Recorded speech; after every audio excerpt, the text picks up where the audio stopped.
In this guide, I'm going to show you how to make Snapchat your iPhone lock screen shortcut. This is Miguel from Just Boz, and before we get into this guide, make sure to like the video and subscribe to the channel with all notifications on for more content like this. It really does help out the channel and we'd greatly appreciate it.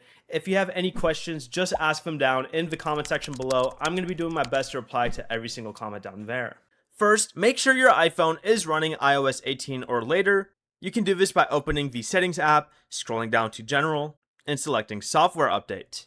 But once your phone is updated, go ahead and lock your phone screen or just swipe down from the top and press and hold an empty area of the lock screen.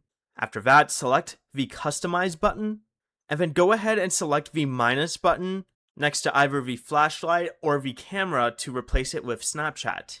You can also replace one of the widgets up top, which I'm going to do instead. But as you can see, when I tap on it, I can find Snapchat right at the top here, or I could just scroll down and select the app within the list of options here and select which widget I want to use. But once you've added it, just tap done in the top right corner and you can now press the Snapchat shortcut from your lock screen to open directly to the Snapchat camera. Before you leave, remember to like the video and subscribe to the channel with all notifications on for more content like this. It really does help out the channel and we'd greatly appreciate it. And if you did have any questions, just ask them down in the comment section below. I'm going to be doing my best to reply to every single comment down there. Peace.